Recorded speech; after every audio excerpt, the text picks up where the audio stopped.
Добрый день, уважаемые любители футбола. Мы продолжаем трансляции со стадиона «Спартак», где сейчас состоится второй матч сегодняшнего игрового дня, где встречаются команды «Сахалин», город Юж-Сахалинск, и «Локомотив», город Уссурийск. Пока вы в предвкушении интересной и зрелищной игры, я познакомлю вас с составами играющих команд. Команда «Локомотив». Футболки зеленые. И ворота защищает Боженко Егор, номер 11. 31 номер Горкуша Илья. 5 номер Жуков Никита. 8 Иванцов Дмитрий. 10 Ким Алексей. 9 Кузнецов Александр. 20 номер Майструк Денис. 33 Ромашенко Никита. 21 Те Олег. 27 Тузюк Карен. И первый номер Фонда Михаил. Главный тренер команды гостей Вязов Максим Сергеевич. Команда хозяев поля. Футболисты Сахалина играют в синей форме. И ворота сегодня защищает 72 номер Куприянов Геннадий. 6 номер Быков Марк. 9 Герасимов Иван. Под 5 номером Глушко Андрей. 2 номер Голоушкин Александр. 14 Данилин Богдан. 10 Долин Никита. 27 Никонов Никита. 8 номер Полякин Артем. 4 Полякин Егор. И 22 номер Юг Кирилл. Главный тренер команды Сидоренков Олег Анатольевич. Матч сегодня обслуживает судья в поле Типаева Анна. Помогают ей Мельков Павел и Пак Константин. Все судьи с города Южно-Сахалинска. У нас началась игра, и сейчас активно ведут свои действия обе команды, пытаются увереннее действовать и на чужой половине поля обе команды. И получается больше, пока у команды Сахалина не взяли мяч под контроль и проводят свои атаки, стараясь быстро вывести. И вот вы сейчас видите, да, был момент, когда Ивана Герасимова бросали в прорыв. Но пока защитники справляются, команды из Уссурийска справляются с этими задачами. Тем не менее, настрой виден, настрой неплохой у команды хозяев. И мы надеемся, что сегодняшний матч подарит много эмоций, много красивых моментов. Ну и, конечно, чего мы ждем, всегда это забитые мячи и голевые ситуации. Каждая команда подошла с разным настроением к этому матчу. Команда Локомотива Уссурийска свой матч предыдущий играли у себя дома, принимали команду «Океан» из города Находка и проиграли со счетом 2-3. Футболисты Сахалина играли в гостях со своими прямыми конкурентами. Это Кшор Динамо, город Владивосток. И с таким же счетом 3-2 смогли победить в гостях. Что общего в этих матчах, что и Локомотив, и Кшор Динамо в матчах против своих оппонентов Океан Находки и Сахалина, проигрывая 0-3, сумели в концовке матча отыграть 2 мяча и перевести свои игры в очень такие напряженные концовки. То есть это говорит о том, что у команды Локомотив есть характер, команда готова бороться до конца. А вот сейчас первый момент у ворот гостей и наносил удар в ближний угол лучший бомбардир в этом сезоне команды Сахалин Данилин Богдан. Коль мы перешли к статистике, то отмечу, что в команде Сахалин два явных лидера по забитым мячам. Это Данилин Богдан с 15 мячами и Никита Долин, который забил 7 мячей. У команды «Локомотив» это Алексей Ким и Александр Кузнецов. Оба игрока сегодня на поле. Все игроки, скажу так, да, на поле. И оба игрока в команде «Сахалин» на поле и имеют возможность улучшить свою статистическую возможность. Да. И также у команды «Локомотив» два игрока, которых я назвал, сегодня на поле. И желаем им удачи в этом матче. Потому что любой забитый мяч меняет ход игры и дает тот необходимый ритм, который любят болельщики. Болельщики сегодня подходят, я смотрю, больше становится на второй игре. Это очень радует. И я думаю, что это и даст тот дополнительный импульс для того, чтобы игроки показали все, что имеют в своем багаже технико-тактическим, и подарят нам интересную и яркую игру. Угловой удар. Первый угловой удар у ворот команды «Сахалин». Защитники «Сахалина» справились с этой задачей, да, справились в обороне. Был неплохой выход вперед, но Артем Полякин не смог вывести нападающего на острую позицию. К сожалению, прервали его передачу. Что касается команды «Сахалин», сегодня есть определенные проблемы именно по составу. После прошедшей игры, которая состоялась во Владивостоке, на поле получил травму, на поле не смог выйти основной защитник команды Герман Шрейдер. Также сегодня отсутствует игрок, который выходил в основном составе во Владивостоке. Это Абраменко Степан. На его месте действует Ю Кирилл. Шрейдера заменил Головушкин Александр. Пожелаем им удачи в этой игре. Надеюсь, они себя проявят так, как этого хочет и тренер, и команда, и болельщики сахалинской команды. Вот у нас опасный угловой от Никиты Долина.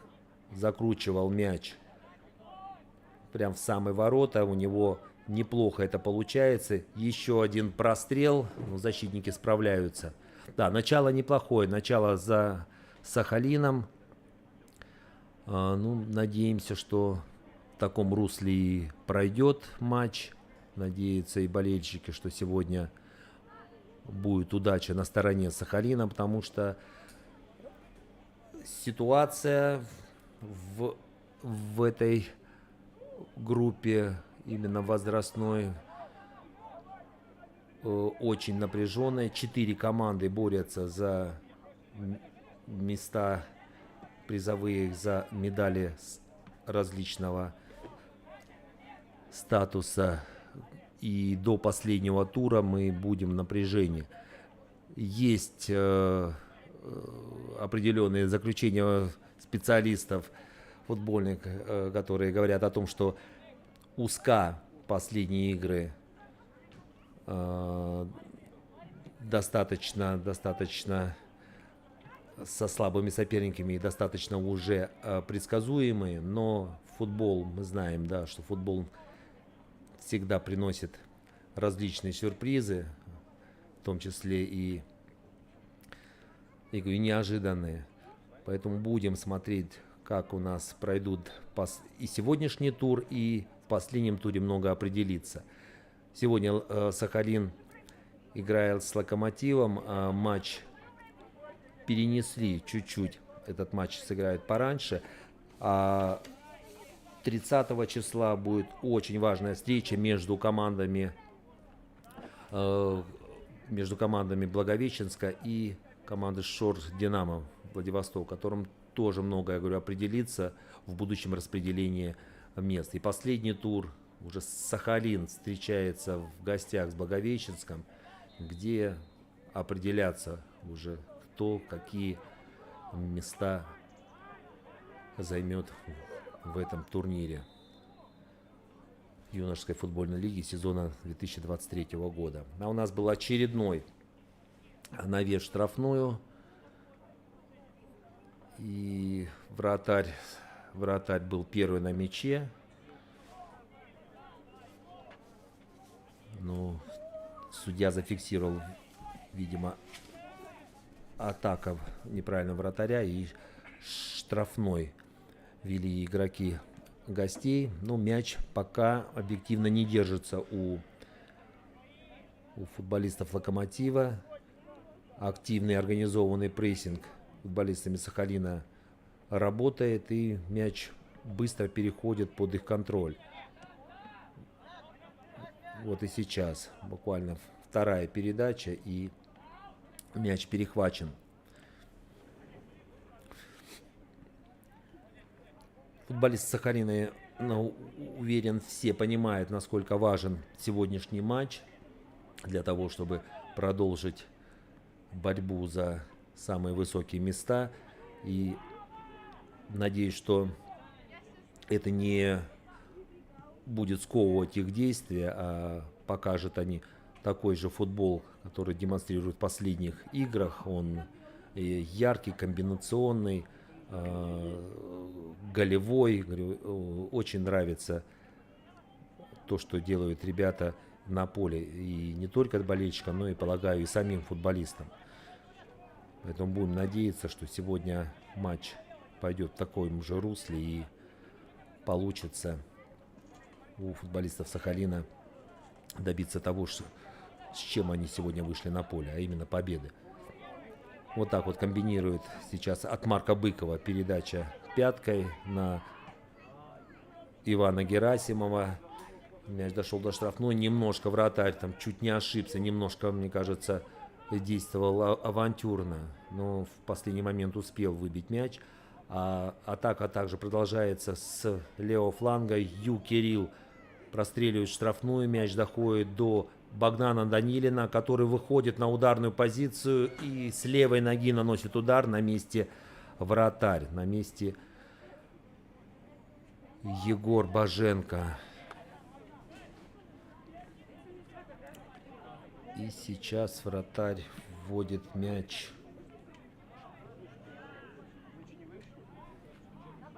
в игру. А мне тут поправляют, что Михаил Фонда. Извините, Михаил Фонда защищает ворота Локомотива. В протоколе он оказался на месте нападающего. А я вот сейчас, наконец-то, увидел в эпизоде, развернулся вратарь. Да, немножко не в той позиции в протоколе, но хорошо, что да, исправился комментатор сегодняшней игры, и мы будем все-таки называть игроков правильно и по позициям. Михаил первый сейчас на мяче, длинная передача, получилась безадресная, и дошел мяч до вратаря команды Сахалин. И посмотрите, какой пас получился от Куприянова Геннадия. Вывел на ударную позицию.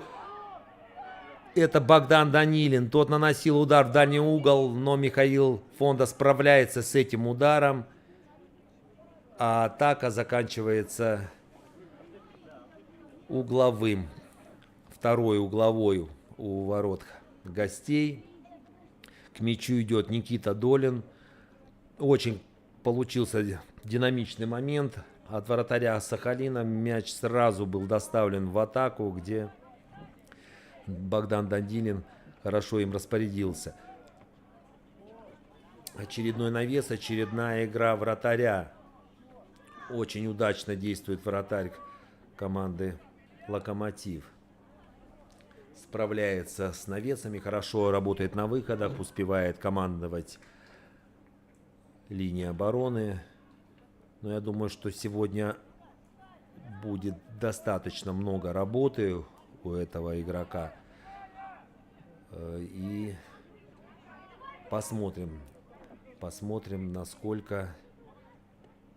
насколько будут помогать ему и защитники, насколько будут удачно действовать футболисты в атаке команды Сахалин.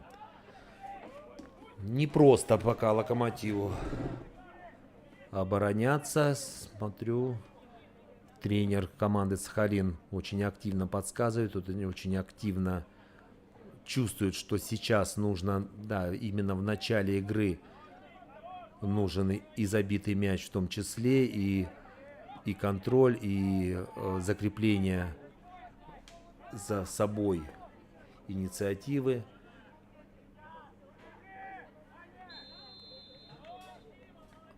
А у нас не игры. Где-то ошибся нападающий команды Сахалин, и футболисты Локомотива пытаются организовать свою атаку, но быстро она заканчивается неточной передачей от вратаря, и очередной у нас бот из-за боковой, и очередная потеря. Не держится совсем мяч у футболистов Локомотива. А футболист Сахалин атакует, и сейчас Герасимов Иван чуть-чуть получше бы обработал мяч и имел возможность атаковать ворота.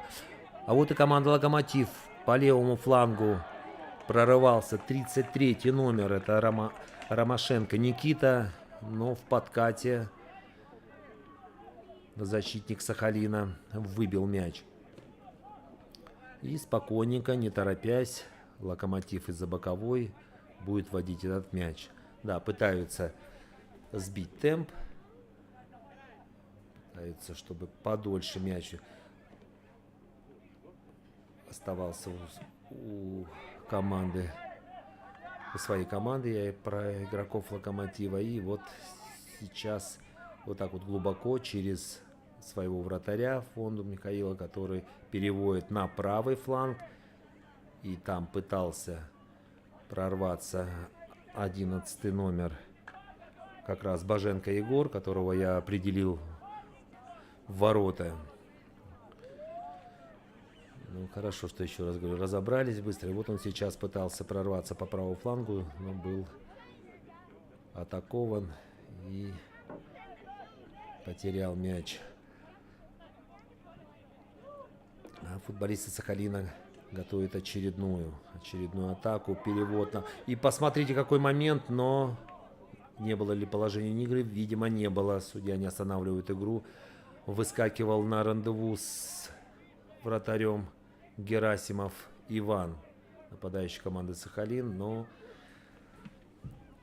Михаил Фондом был в лучшей позиции и забрал этот мяч.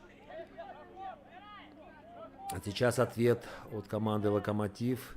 Это 33-й номер Ромашенко Никита пытался прорваться по левому флангу, но чуть-чуть отпустил мяч, и мяч покинул пределы поля. От ворот вводит мяч Куприянов Геннадий. Не стали разыгрывать в этот раз. Длинная передача. Здесь боролся Богдан Данилин за этот мяч. И мяч покинул поле. Из-за боковой Глушко Андрей вводит мяч. Все наверху. Трудно его обработать, потому что головой это не очень просто сделать. Отмечаем мы этот технический элемент. У нас упрощает ребята с вводом, пытаются подальше, как-то на удачу. Нет таких вот действий согласованных, чтобы все-таки мяч оставался у нашей команды. Ну, и это мы видим, что с одной, что с другой стороны. Сейчас штрафной. Никита Долин подает штрафной безадресно, и может возникнуть контратака у Локомотива. Вперед рвется футболист Локомотива. Это 11 номер был Боженко Егор. Заблокировали атаку футболиста Сахалина. Мяч вернулся опять в центр поля. А здесь потеря. И уже Данилин Богдан отправляет вперед Ивана Герасимова. Тот пытался выполнить передачу в штрафную, но попал в защитника. И быстро накрывает защитника под номером 21Т Олега. Накрывает нападающий команды Сахалин Артем Полякин. Из-за боковой будет вводить мяч этот игрок. Тут же потеря, о чем я вам говорю. Все это передачи из-за боковой, все безадресно. Как-то так на удачу. Ну, практически каждый второй мяч отдается сопернику. Я думаю, обратят внимание тренеры на этот технический элемент и подскажут, что можно и нужно лучше выполнять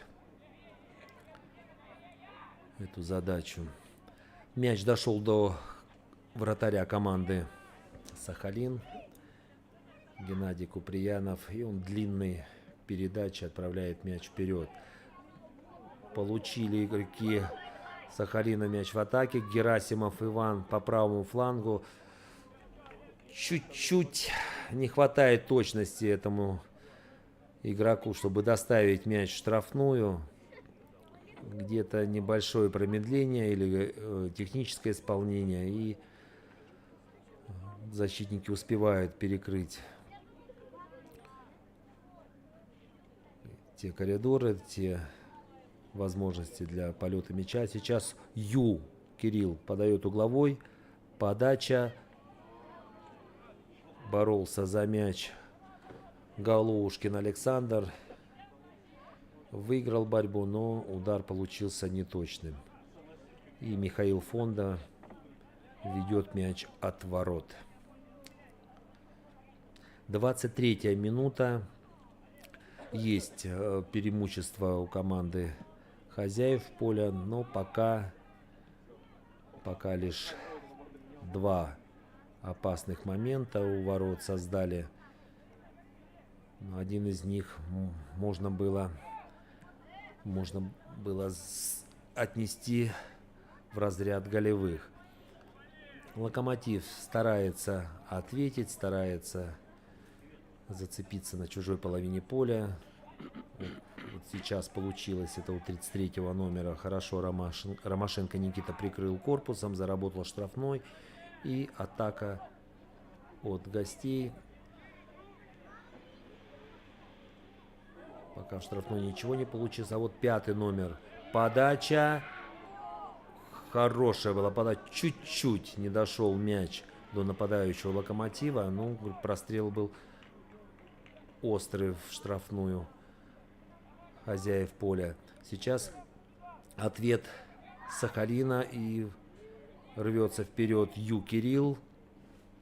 Защитники играют через своего вратаря Михаила Фонду, и тут нарушает правила игроки Локомотива. Быстро разыграть не получилось. Видимо, не успел укротить вращение мяча Никита Долину. И судья остановила игру. И сейчас уже спокойненько Никита разбегается. Видимо, будет передача в штрафную. Смотрим. Пошел пас. И какой момент! И как играет прекрасно вратарь команды из Уссурийска. Это спасение. Это безусловное спасение Михаилом своих ворот. И очень это сделал и эффективно, И эффектно. Молодец, вратарь. А вот еще один момент. Это уже атаковал Егор Полякин. Ну, чуть-чуть, видимо, было неудобно. Да, не попал он как следует головой по мячу. Мяч ушел в сторону от ворот. Но моментище просто был замечательный. И можно было открывать счет в этом матче команде Сахалин. Ну, вратарь был на высоте. Это прям первое уверенное спасение. А сейчас у нас тут Андрей Глушко на ровном месте выдумал острую ситуацию у ворот своей команды. Хотя, очевидно, было продолжение, то есть отыграть через вратаря. Ну, принял решение выполнить какую-то поперечную передачу и еще и немножко подвернул ногу при выполнении этого элемента. Но мяч по-прежнему у Сахалина. Сейчас по правому флангу рвется в штрафную Герасимов. Да, Герасимов Иван наносил удар. Мяч свалился с ноги и ушел в сторону от ворот. Тоже неплохой был момент для того, чтобы извлечь из него что-то большее. Но пока так. Не поверил, видимо, в свои силы, скоростные возможности, не стал заходить в штрафную и принял решение нанести удар, не дожидаясь накрывающего защитника. К сожалению, не точно. А у нас судья дает устные замечания футболисту Локомотива. Там, видимо, какие-то в адрес судьи были отпущены замечания. И Анна Типаева сообщила, что этого не нужно делать. А у нас сейчас развивается атака. Мяч попадает в штрафную. И защитник выбивает за боковую линию. Егор Полякин идет к мячу. Сейчас будет он вводить мяч за боковой.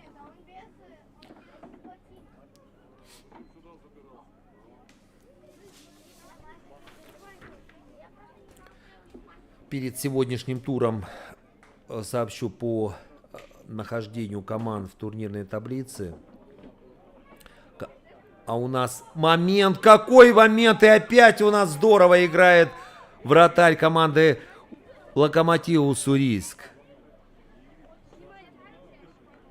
Да, с короткой дистанции, но тут была остановлена игра. Видимо, кто-то попал вне игры. Но, тем не менее, Михаил действует очень уверенно сегодня. И я уверен, что и передаст всей линии обороны команде Локомотив. Передает именно этот вратарь своими четкими действиями определенную стройность.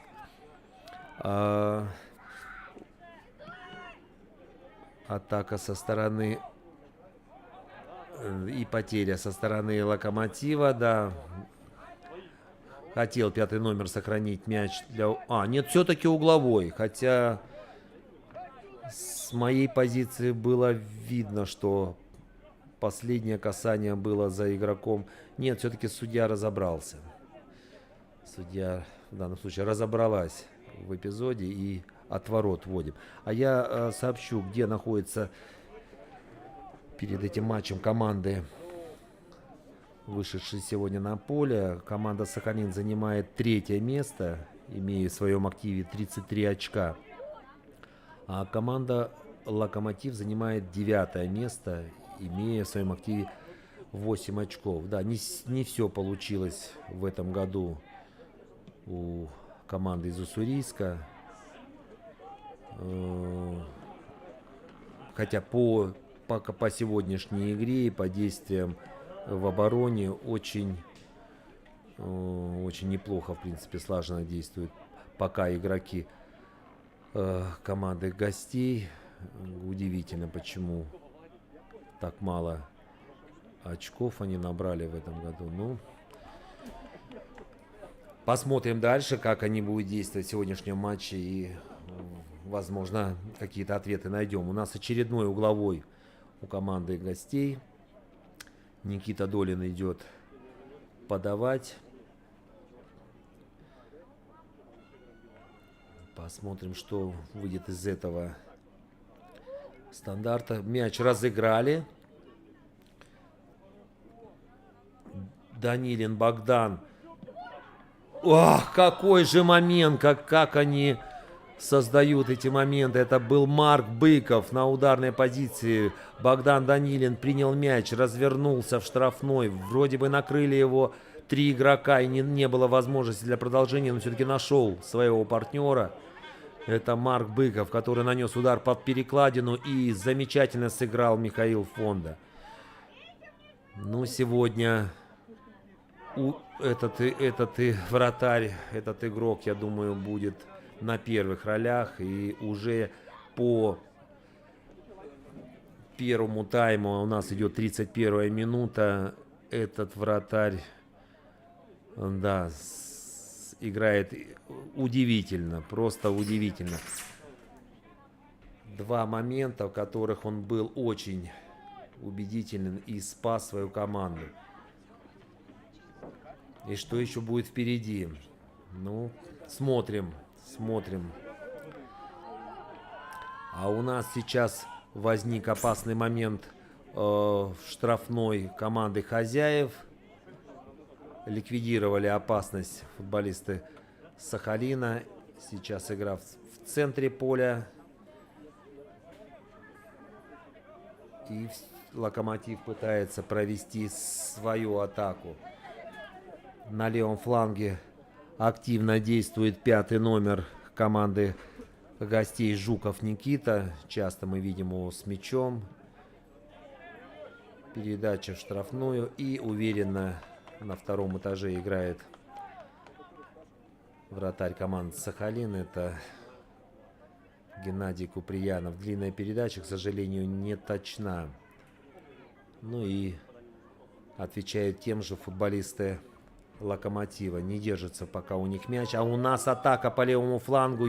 Кирилл рвался, но не смог он успокоить мяч, как говорится, обработать его и продолжить атаку. Да, чуть-чуть где-то спешка. Я отмечаю спешку у этого футболиста. Чуть нужно более так подходить с холодной головой к своим действиям. Ну, пока так. А у нас очередное внушение со стороны главного судьи. Анна Типаева следит за игрой, чтобы не упустить нити игры, не создать обстановку напряженности среди игроков, и чтобы игра не перешла в какое-то русло жесткости. Молодец, контролирует ход игры. И футболисты Локомотива вводят мяч из-за боковой. На этот раз неплохо мяч введен. Сохранили у себя. И на подборе первый у нас игрок команды Локомотив. Это подключившийся защитник в зоне подбора оказался. И в одно касание наносил удар по воротам. Он оказался очень опасный. И я не уверен, если бы мяч попал в створ, смог ли справиться с этим ударом вратарь команды Сахалин. Надо внимательнее футболистам Сахалина в этих эпизодах действовать, потому что именно центральной части футбольного поля, да, с центра поля, с центральной части перед штрафной наносился этот удар, и там был осуществлен подбор. А вот какой момент, и это Кирилл, как он здорово убрал мяч под себя и заработал 11-метровый удар.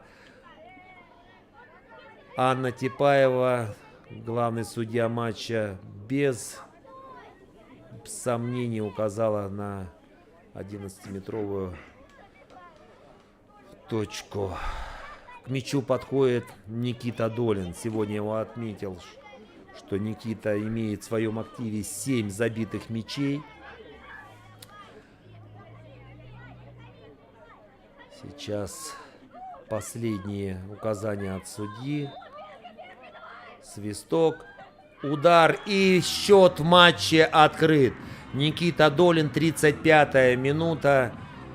И только так смогли распечатать ворота замечательно действующие в сегодняшнем матче Михаила Фонда. Только с 11-метрового смогли футболисты Сахалина открыть счет в сегодняшнем матче. С чем мы их и поздравляем, а команде Локомотива желаем, чтобы и они сегодня порадовали своих болельщиков, своих тренеров забитыми мячами и хорошей игрой. Ну, начало положено. Я думаю, что сейчас игра пойдет побыстрее, и команде Локомотив придется идти в оборону, ой, извиняюсь, в атаку, да, для того, чтобы сравнивать счет, чтобы иметь возможность заработать какие-то очки сегодняшнего матча. Посмотрим, как у них это будет получаться.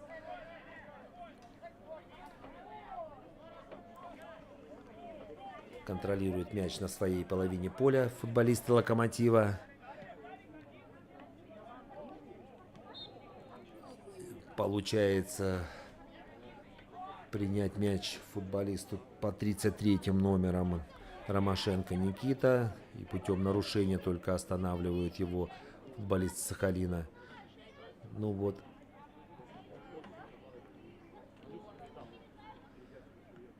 Сейчас быстрая потеря, и пытались сахалинцы сразу отправить в отрыв нападающую. Это не получилось. Опять мячом владеет футболисты Локомотива.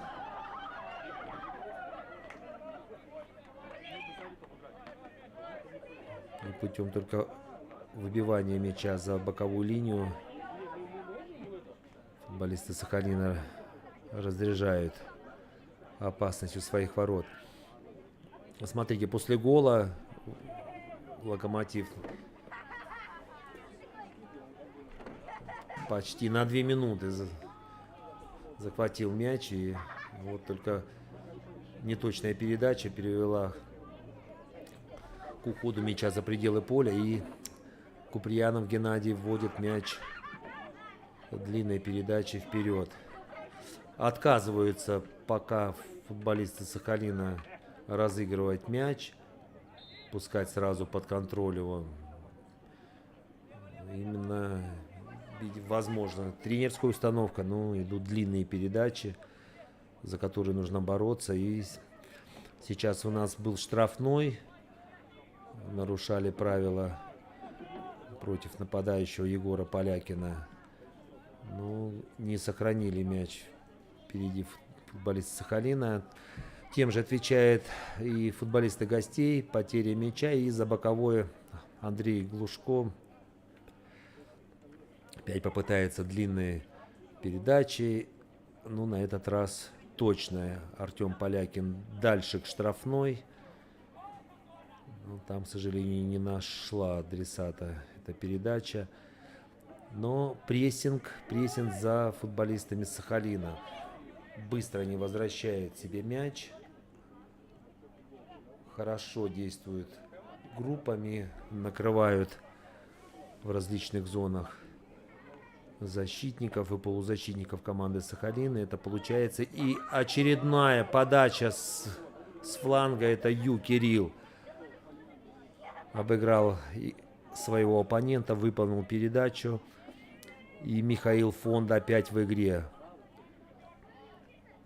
Здорово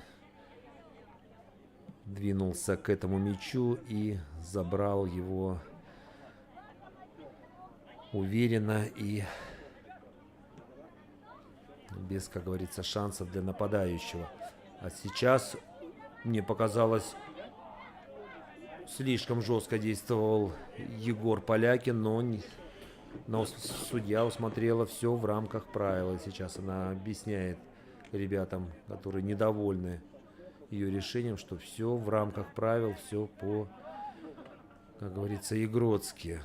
А вот у нас очередной, и как читает хорошо Михаил игру, вовремя выскочил к линии штрафной и ликвидировал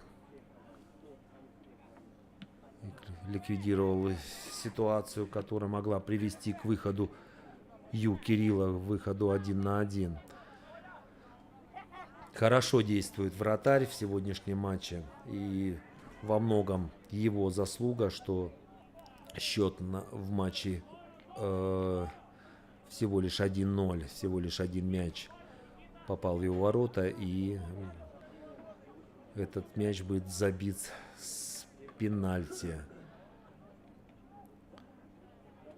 Но Сахалин продолжает давление, продолжает поиск воротам соперников. Сейчас Данилин Богдан выводит на фланге Ю Кирилла. Тот не пытается прострелить, не точно.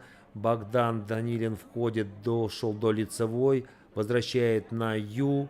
Ю выполняет передачу, опять не доходит она до партнера.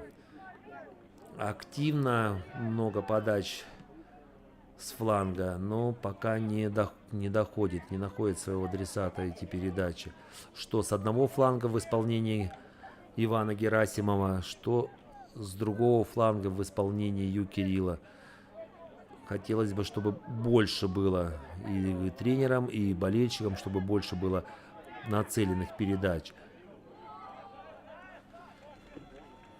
Ну, надеюсь, дальше будет действовать поточнее, в том числе и футболисты Локомотива Уссурийск. Мы хотим забитых мячей, мы хотим, чтобы болельщики, которые приходят на стадион «Спартак», радовались красивому футболу, результативному футболу. То, что любят и за что любят эту игру. У нас остановка игры, штрафной удар. Судья решил, что рукой сыграл, да, игрок команды Сахалин. И 21 номер у мяча, это Олег, будет выполнять этот штрафной удар, получает какой-то совет от тренера. Да, говорит, я все понял. Ну, смотрим, как он это понял. Подача в штрафную. Головушкин Александр первый на мяче. Хорошо он ликвидировал эту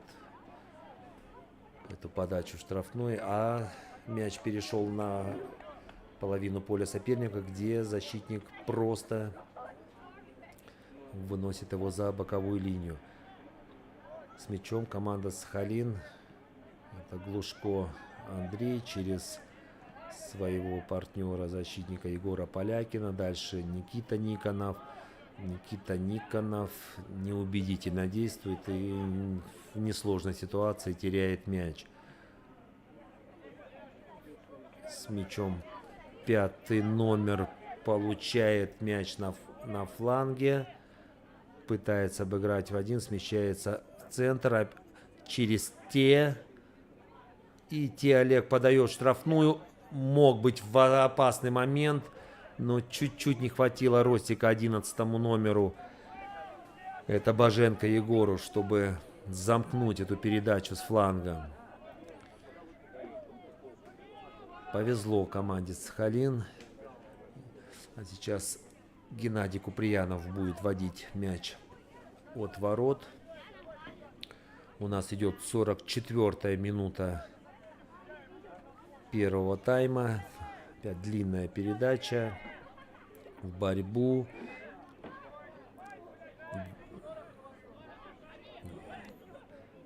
Марк Быков в 3 эпизодах поучаствовал, в 3 единоборствах. И мяч все-таки сохранили. Команда Сахалин остался за ним. Ю Кирилл пытается по своему флангу, левому флангу, пройти, улучшить позицию для прострела. Не получается. Защитники действуют лучше в этом эпизоде. Отобрали у него мяч и выбили за боковую линию. Егор Полякин с мячом. Смотрим. Последняя минута пошла первого тайма. Длинная Передача в штрафную, длинный заброс. Не удержался мяч у Локомотива. Еще одна подача в штрафную. Здесь мяч доходит до Герасимова Ивана. Тот в окружении 3 соперников. И умудрился все-таки сохранить мяч и заработать угловой. Ну, хорошие в этом эпизоде отметим действия нападающего команды «Сахалин». А к мячу идет Кирилл, левша. И сейчас будет, полагаю, закручивать мяч во вратарскую. Посмотрим, как на этот раз будет действовать вратарь команды гостей. К нему большое и пристальное внимание. Он постоянно в центре событий. Подача. И какой моментище! И опять выручает свою команду вратарь Локомотива. Замечательно действует Михаил Фонда. Из-под перекладины кончиками пальцев вытягивает этот сложный мяч. Ну, по первому тайму объективно это лучший игрок. И все-таки расторопней оказался в штрафной защитник команды «Сахалин». Это Голоушкин Александр, который первый на подборе и отправляет мяч по центру ворот. Да, и вот именно так заканчивается первый тайм. Голом в раздевалку в исполнении Голоушкина Александра. Поздравляем команду «Сахалин» с вторым забитым мячом. Думаю, заслужили они этого результата за игру в первом тайме. Мы уходим на перерыв и встречаемся с вами через 15 минут.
Добрый вечер, друзья.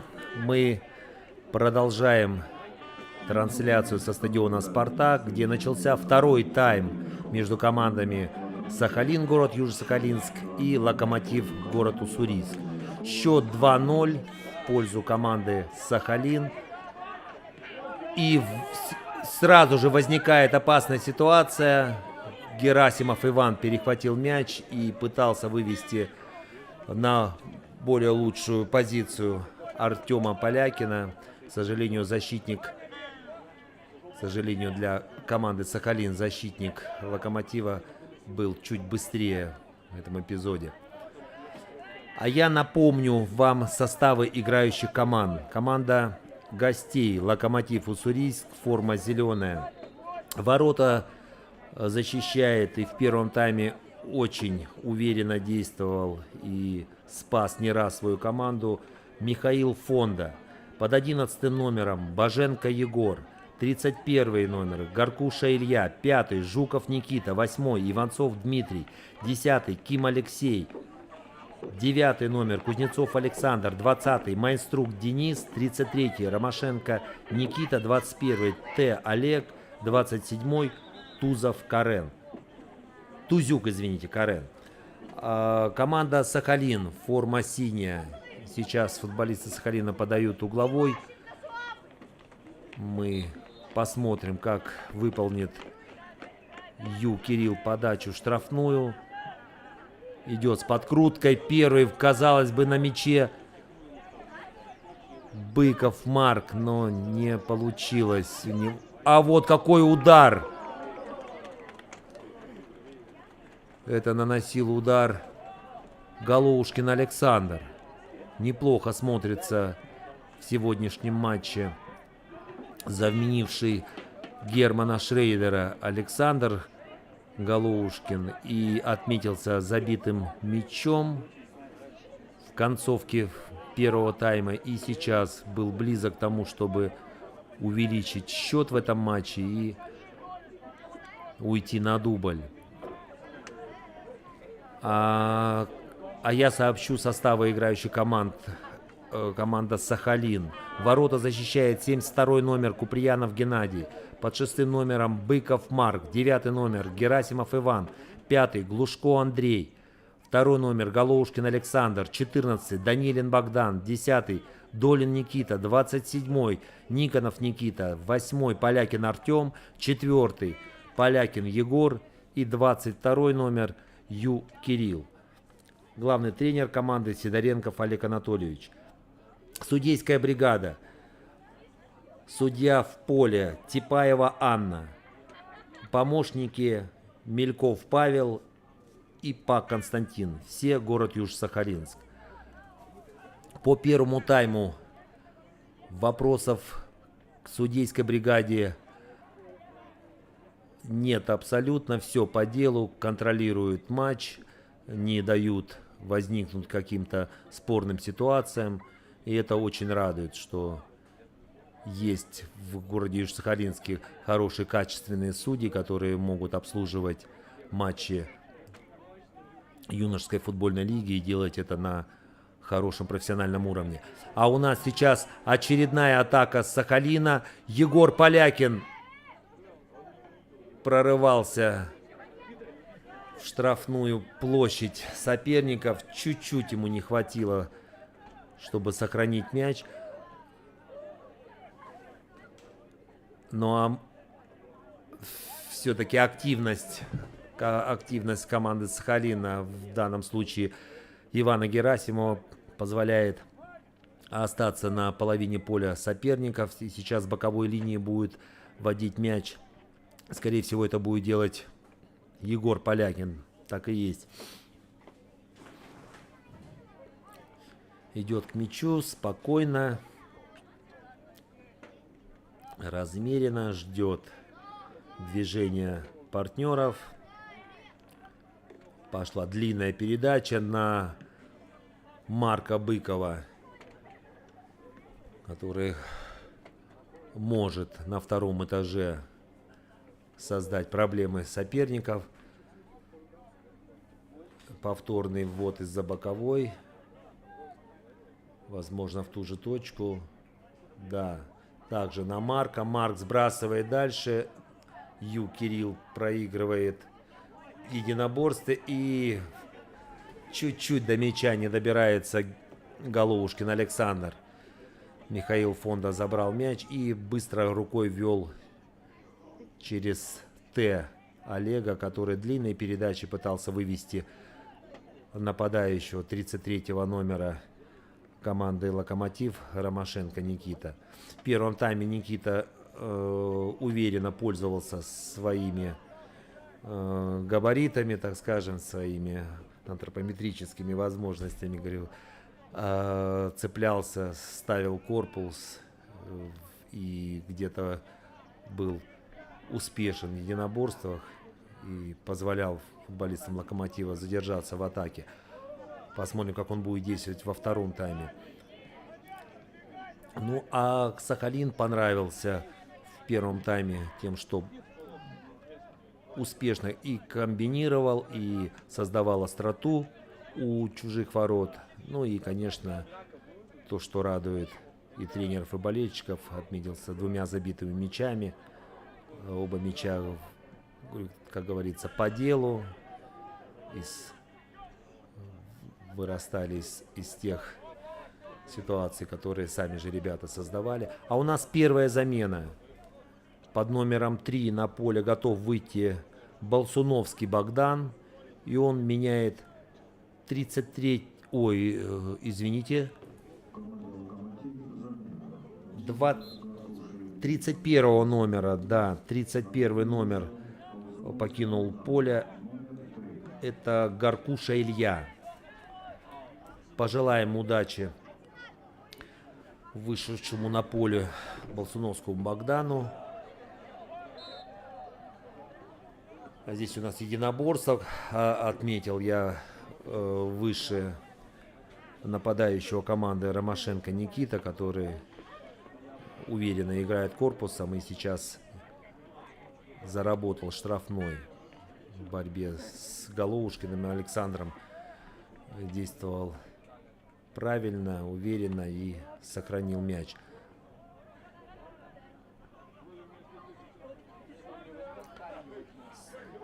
Смотрим, как будут развиваться события во втором тайме. Видно, что Сахалин не намерен останавливаться на достигнутом. Идут вперед большими силами. Играют через лидера команды Богдана Данилина, который сегодня еще не отмечался забитыми мячами. Хотя, я думаю, держит это в голове и желание имеет улучшить свой голевой потенциал. Да, у него 15 мячей забитых в этом сезоне. И думаю, все есть для того, чтобы сегодня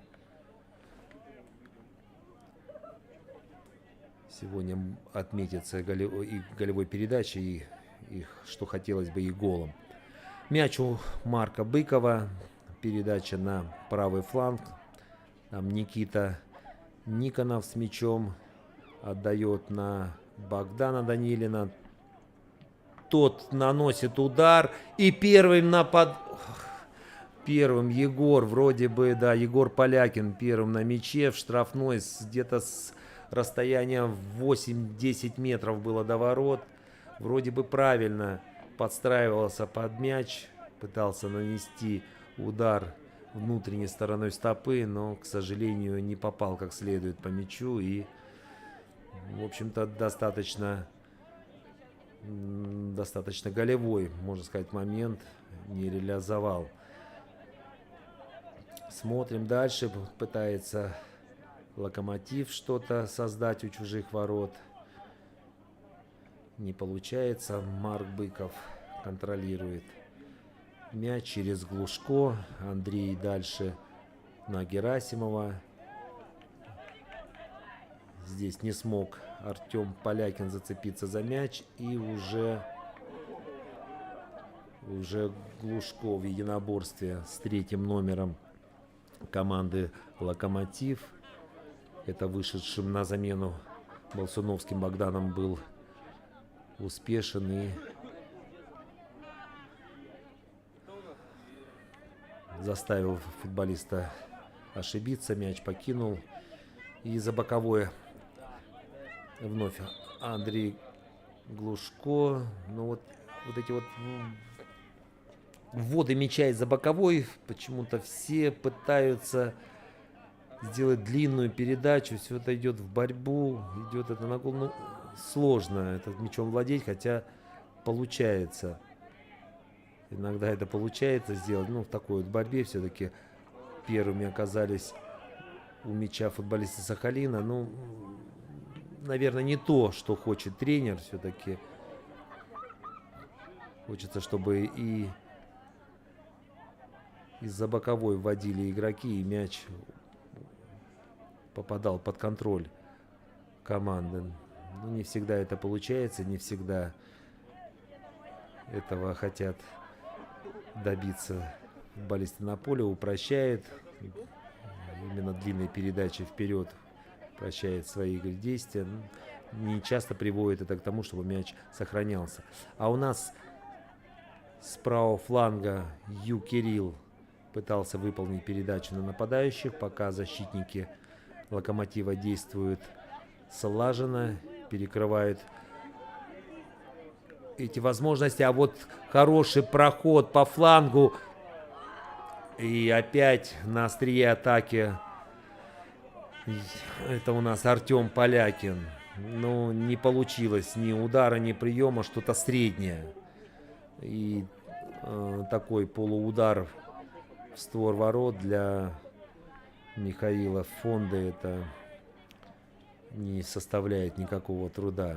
А показав игру в первом тайме, мы понимаем, что этот вратарь очень хорошего уровня и спасает в самых безнадежных ситуациях. На стадионе включили свет, картинка изменилась. Атмосфера на трибунах очень благоприятная для того, чтобы получать и радость от футбола, и поддерживать свою команду, что и происходит. У нас в очередной атаке футболисты Сахалина. Егор Полякин с мячом добивается, сохранил мяч, добивается, что мяч остается у команды, и за боковой будет водить Андрей Глушко. Смотрим. Да. Не получается сохранить. Теперь уже Локомотив готовит свою позиционную атаку через левый фланг. Олег. Дальше на своего полузащитника. Контроль через линию защитников идет. 11 номер смещается в центр.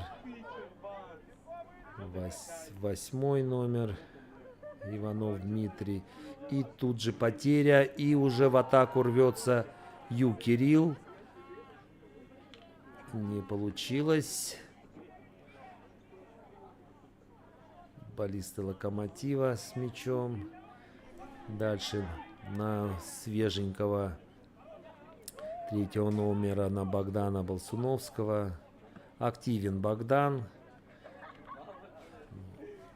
Сейчас заработал право, чтобы команда вела из-за боковой на чужой половине поля. 11 номер, это у нас Боженко Егор, вел мяч, сохранили путем усилий. Ромашенко. Опять Болсуновский с мячом. И Андрей Глушко в подкате выбивает мяч за боковую линию. Егор Боженко ведет мяч на Болсуновское. Скидка, подача в штрафную. И на выходе играет уверенно Геннадий Куприянов. И длинной передачей, да, дошла она до Егора. Егор не справился с этим мячом, не смог выполнить правильное техническое действие и обработать этот мяч. На мой взгляд, Егор подустал. Хотя 61-я минута идет матча всего, но уже были, говорю, моменты, в которых мог выглядеть убедительнее. Пока не получается. Хотя этот игрок хорошо проявил себя в прошлой игре во Владивостоке. Именно Егор отметился дублем, забил 2 мяча в ворота Шор Динамо Владивосток и помог команде выиграть в этом матче. Сегодня пока не получается у него в заключительной части, а вот у нас выводит Марк Ивана Герасимова, и Герасимов пытался эффектно сыграть пяткой. А вот какой еще момент тут у того же Егора, передача от Никиты Долина, и опять вратарь первый на мяче. Да, Михаил очень хорошо сегодня действует. Я думаю, что специалисты отметят этого игрока, и он может сегодня получить приз от спонсоров матча, от компании Олдер, получить приз лучшего игрока своей команды. А у нас замена в команде Сахалин. Замена выходит на поле Абраменко Степан под номером 3, а меняет он Ивана Герасимова под номером 9. Пожелаем удачи Степану. Надеюсь, даст он той напряги, как говорится, для обороны команды гостей. Ну и надеемся, что и сам отметится хорошими действиями и, возможно, результативными. Первый на мяче Глушко Андрей. Через Данилина неплохо развернулся Богдан. Включил в игру Степана. Степан первый касание, сохранил мяч. Это радует. А вот какой хороший пас через фланг. Полякин и Кирилл пытался замкнуть эту, непростая оказалась для него передача с отскока от газона. И чуть не подстроился Кирилл, не попал головой в мяч. Где-то грудью, где-то плечом задел, и мяч прошел мимо ворот. Михаил Фонда от ворот далеко, но здесь второй этаж за Марком Быковым. Тут же на подборе, тут же прессинг и Никита. А вот и Степан. Степан входит в штрафную, прострел, но, к сожалению, заблокирован был защитником Локомотива и отрикошетил мяч, опять же, в нападающего команды Сахалин и покинул пределы поля. От ворот вводит Михаил Фонда.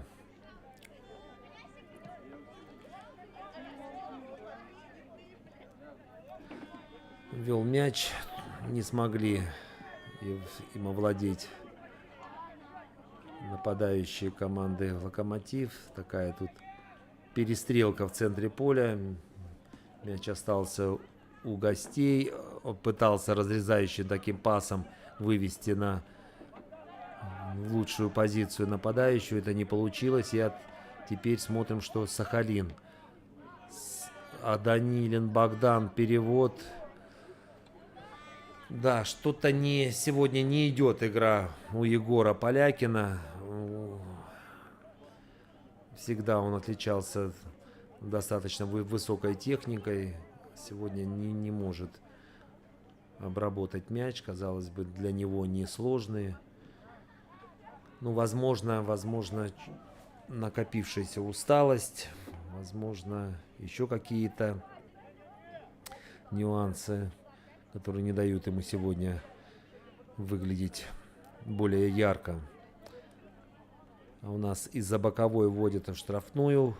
Здесь боролся Марк Быков. Дальше продлили. Теперь Богдан Данилин пытался сам обыграть соперника, пройти дальше, но не получается. Ну, здесь Абраменко Степан жестко действовал против вратаря, которому направил мяч защитник. И судья матча останавливает встречу. Штрафной удар. Михаил Фонда сам же вводит мяч в игру. На левый фланг, где 5-й номер команды гостей пытался овладеть им, не получилось. И Никита Долин выводит через фланг, выводит Ю Кирилла. Тот дает передачу. Хорошая передача. И опять хромает техника. Сейчас уже Абраменко Степан не смог обработать мяч. Отпустил слишком далеко. И Михаил Фонда был первым на этом мяче. Вратарь команды, повторяюсь, уверенно действует не только на линии ворот, но и на всей территории штрафной площади. Своевременные выходы, четкие, своевременные, да, еще раз повторяюсь, и надежные действия вратаря. А вот сейчас чуть-чуть сильно пошла передача на свежего Абраменко. Михаил Фонда первый на выходе и забирает в ногах у нападающего Сахалина этот мяч. Ну, совсем не держится мяч. Каждая вторая передача, каждую вторую передачу перехватывают футболисты Сахалина. Не хватает точности гостям. И желтой карточкой награждается футболист Локомотива. Очень активен он и в первом тайме, и в втором тайме. Ромашенко Никита. Но сейчас немножко нарушил сверх нормы правил и получил желтую карточку. Никита Долин выполняет передачу, подбор за Марком Быковым. Марк Быков дальше с этим мячом доходит до лицевой. Пытается сохранить и заставляет ошибиться 27-го номера команды гостей. Это Тузюк Карен. Атаковал сзади и не совсем по правилам. К мячу идет Никита Долин. Он будет реализовывать этот стандарт. С левого фланга метров 10 до линии штрафной. Смотрим. Передача. Закрученный мяч на дальнюю штангу. Но там наш герой. Это Михаил Фонда. Ну и, к сожалению, для команды Локомотив быстрые потери. Быстро теряет мяч. Совсем он у них не держится. Степан Абраменко включился в единоборство, сохранил мяч. И за боковой в игру ведет Никонов Никита. Опять длина. Что тут свисток? Нарушил правила нападающей команды Сахалин. Тренер команды Сахалин пока не делает замены. Видимо, все устраивает его. То, что происходит на поле. Да, преимущество команды Сахалин. Хотелось бы, конечно, и тренеру, чтобы уже было решено в этом матче, а именно, говорю, забить третий мяч. Исключить какие-то переломы в этой игре. Я думаю, что мы дождемся еще некоторых изменений в составе. Сейчас у нас пытался Абраменко набраться до мяча, не смог, и от ворот уже футболисты Локомотива пытаются организовать свою атаку. Ну, как и предыдущие, очень быстро. Очень просто. Длинная передача вперед, и мяч не находит нападающего, и он быстро переходит к команде Сахалин. Сейчас Боженко, номер 11, вел мяч за боковой. Через Тузюка. Тузюк дальше. Ну вот, 3-4 передачи получается у команды соперников на своей половине поля. В атаке пока не выходит ничего. Мяч дошел до Михаила. Михаил опять же, через защитников. Длинная передача вперед.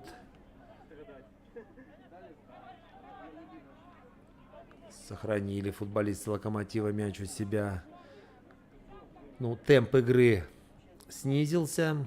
Это очевидно. Второй тайм. Команда Сахалин пробует атаковать. Ну, не так активно, а уже, так скажем, небольшими силами, я смотрю, сейчас это делает. Ждут, видимо, все-таки явно ошибки от соперника. Марк Быков двигался вперед, и с нарушением правил остановили его футболисты Локомотива. Юг Кирилл. Что опять пойдет длина. Скорее всего, так и будет. 72-я минута матча. Длинная передача к штрафной. Егор Полякин принял мяч. Но не хватает свежести. Да, можно было поактивнее отскочить во фланг и предложиться под Данилина Богдана. Ну, чувствуется, да, что ребята, снизился темп, уже подустали обе команды. И сейчас такая не в быстром темпе игра. И ждут уже какой-то явной ошибки футболисты Сахалина от соперников. Соперник контролирует на своей половине поля. Потому что сейчас активный прессинг отказался коллектив команды Сахалин от активного прессинга. Так, спокойненько сопровождает, контролирует. Вроде, ну, без особых затрат физических. Ну, да. Видите, мало игры без мяча. Меньше стало предложений, из-за этого не получается комбинации. Я говорю, упрощается игра с обеих сторон. Так, малыми силами, как говорится, хотят ребята проводить атаки. Я про команду Сахалин. Но у команды Локомотив впереди вообще ничего не получается во втором тайме.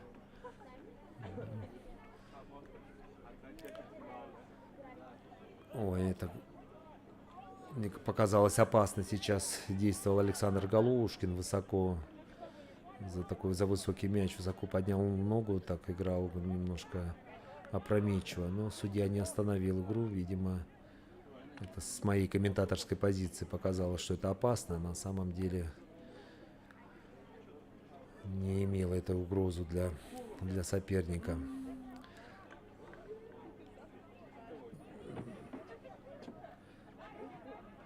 Вот, может быть, сейчас что-то Локомотив сможет организовать.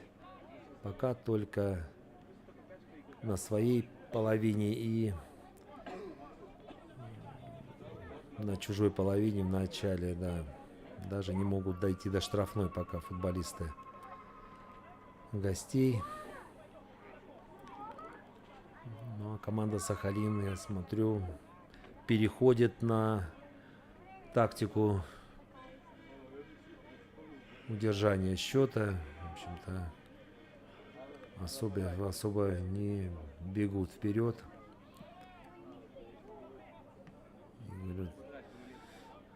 И пропало совсем, говорит, движение без мяча.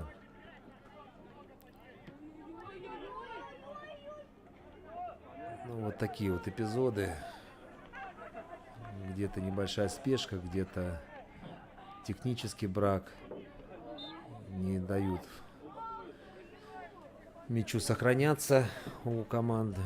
Видите, я говорю, такие вот быстрые. Перешел такой футбол в такой рваный ритм, вся такая игра. Остановки из-за нарушений и переход мяча из-за ошибок технического характера.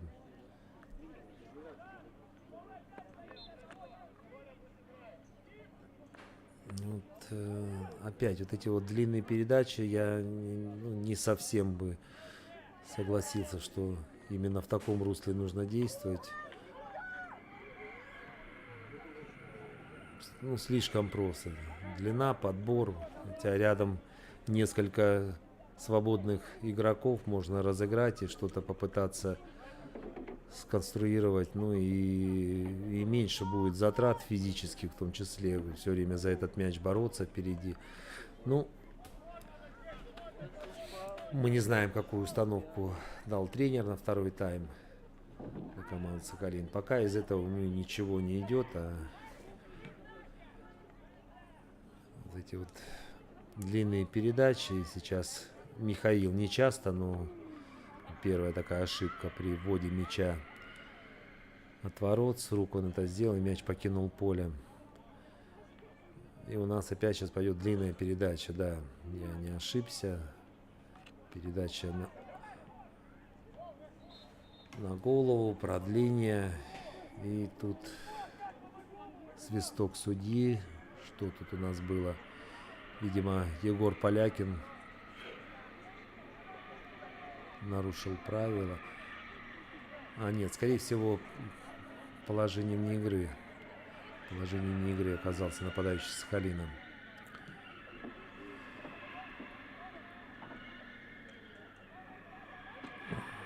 Ну вот опять, говорит. А вот что-то может быть сейчас. Из-под ноги Олега выбил мяч за боковую линию Никонов Никита. Ну вот подошли к штрафной площади. Это первый такой подход во второй половине второго тайма. И по такому же лекалу действуют футболисты команды «Локомотив». Длинная передача.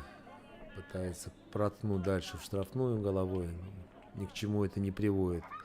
Как со стороны Сахалина, так и со стороны команды гостей. А вот такие моменты, когда на отскочившего игрока идет передача точная, сброс и мяч под контролем. Ну, это больше нравится. А вот у нас выскочил Кирилл на опережение Ю. Зашел по флангу. Ну, с передачей не получается сегодня. И в первом тайме много было неточностей. И во втором тайме продолжается подобная история. Не можем мы отправить мяч и, как говорится, перебить первого игрока в линии обороны. К мячу подошел Никита Долин. Разыгрывают они с Богданом Данилиным. Долин выходит. Передача на дальнюю штангу. Вратарь хорошо играет. И столкновение со своим защитником. Это Олег. Да. Судья просит вмешательства медицинского персонала. Смело пошел Михаил на этот мяч и столкнулся со своим же защитником. Надеюсь, что все обойдется и Михаил сможет продолжить игру.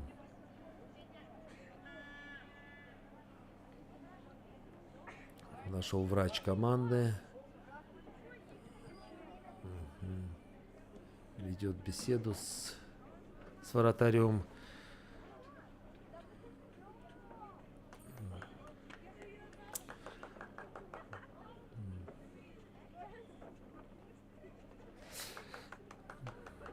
Да, будем надеяться, что все обойдется. А у нас тренер команды Сахалин подозвал своих игроков. Тут и ребята пьют водичку и получают какие-то советы от своего наставника. Пока у нас возникла пауза. Врач команды Локомотива Уссурийск оказывает помощь.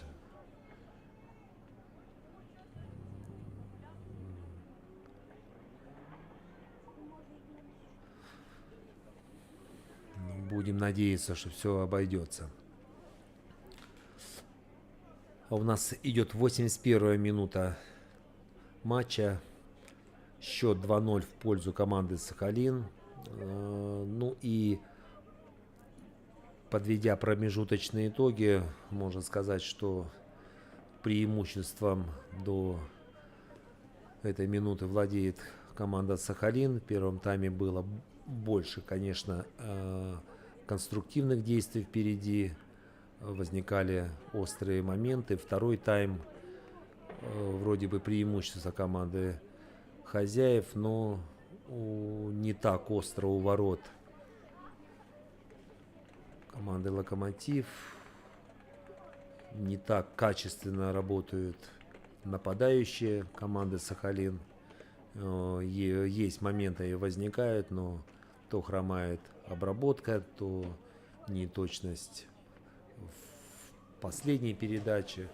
И игра так немножко перешла в такое небольшое скучное такое состояние.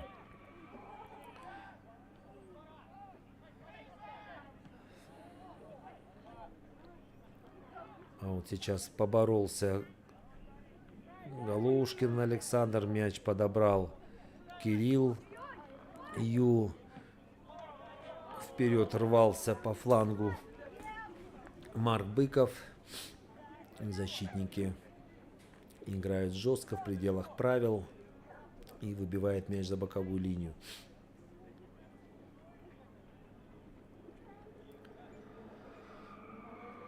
Мяч из-за боковой будет вводить 22-й номер команды Сахалин. Это Ю Кирилл. Неужели опять где-то длина?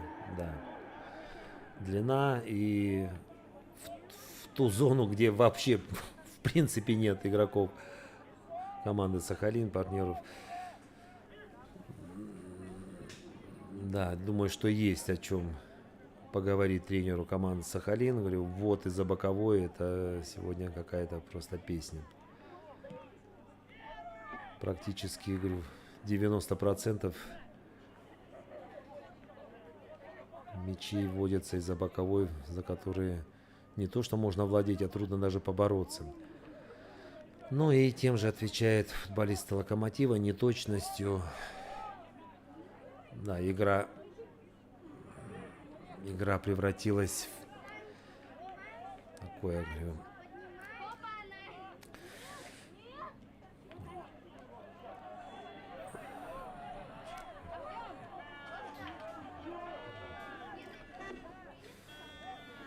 да, я думаю, что заскучали болельщики на трибуне. Это никому не нравится такой ход событий на поле. Вот.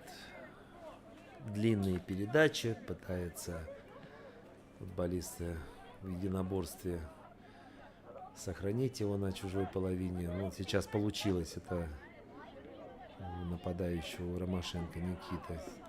Вот по левому. Так, правый фланг у нас Никита пробует обыграть своего оппонента. Это был Андрей Глушко. Не получилось с точным прострелом. Дальше опять Андрей в единоборстве. Ну, до этого был свисток. И судья на линии определяет положение вне игры.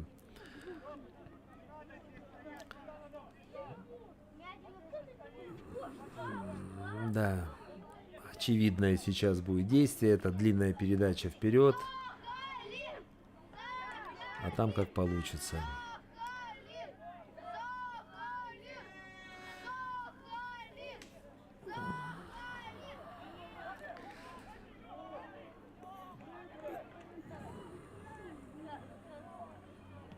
И ответил команда «Локомотив» полумоментом удар. Задаю себе вопрос, а что тут комментировать? Да, игра превратилась в такую, говорю, скучную историю. Это очевидно. И на трибуне уменьшилась активность. Ну вот такой вот футбол, к сожалению. Ну вот Марк Быков обострил ситуацию. Полузащитник опорный пошел в атаку. К сожалению, не смог он улучшить свою позицию, да, проскочить по флангу, прострелить. И опять игра в центре. Вот сейчас Локомотив по правому флангу пытается организовать. Ну, первый на мяче. Отобрал мяч Глушко. Его заблокировал 10-й номер Ким Алексей. 10-й номер команды «Локомотив». У нас аут. И могу поспорить, что сейчас выбросят чужому. Так оно и есть. Но хорошо, что закончилось это очередной потерей, очередным выходом мяча за боковую линию. Чуть-чуть продвинулся Сахалин вперед. Смотрим, что сделает Андрей Глушко. Андрей Глушко разбегается. Вперед. Да. И четко на игрока соперника, который не смог обработать мяч. Еще раз Андрей Глушко попробует ввести мяч из-за боковой. Ну вот, наконец-то дошел до нападающего. Тут же потеря.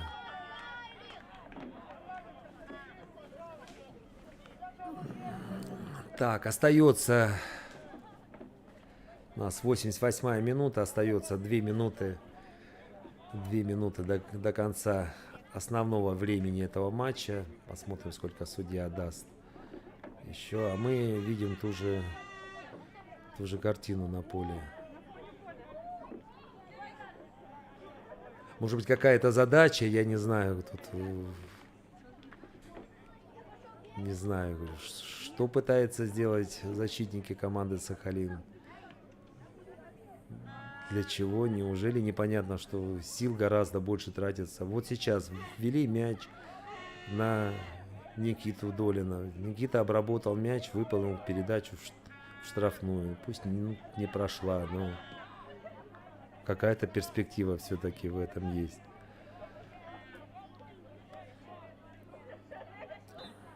Марк Быков в единоборстве получил право на штрафной. А здесь, мне кажется, против Данилина играли чуть-чуть жестко, но в пределах правил. А здесь уже судья останавливает игру. Степан Абраменко. Ну, можно сказать точно, что Степан Абраменко не попал в сегодняшнюю игру. Вышел, ничем особым не отметился, кроме нарушений и, в общем-то, каких-то так подходов невнятных. Был момент, в котором можно было решать вопрос. А вот сейчас у Локомотива прошла атака, прошел вход в штрафную. Ну ничем, вот этого не нужно. Вот этого совсем не нужно. И желтой карточкой странно тоже, говорю, ситуация, чем думают игроки в этом случаи, когда ничего не предвещает, никакой активности, никаких скоростей, и на ровном месте получать желтые карточки. Ну, странно, да. Хотя, казалось бы, есть опыт уже выступлений в подобных соревнованиях и знают, как действуют судьи в таких эпизодах, что это сразу будет предупреждение. Но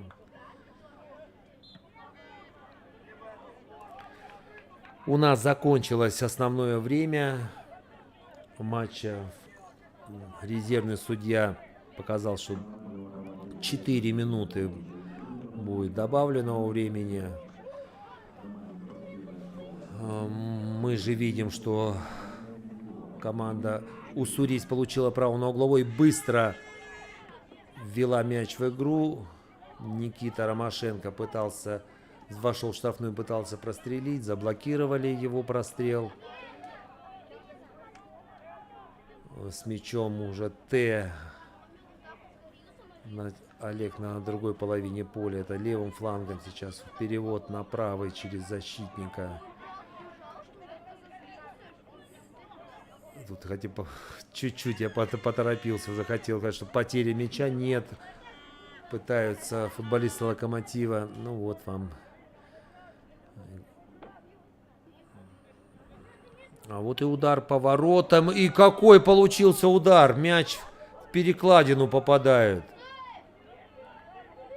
Ну, видите, огрызнулись и футболисты Локомотива в последних минутах матча. Имели возможность, да, изменить мяч траекторию. И, может быть, счет изменился. А у нас замена. Замена в матче. Вместо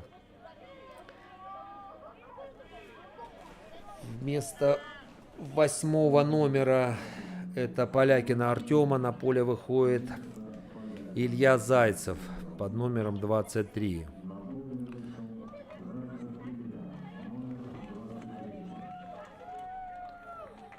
Ну, на мой взгляд, эту замену можно было сделать и пораньше, потому что последние минуты Артем Полякин ничем не проявлял себя впереди. Впрочем, как и другие игроки линии атаки.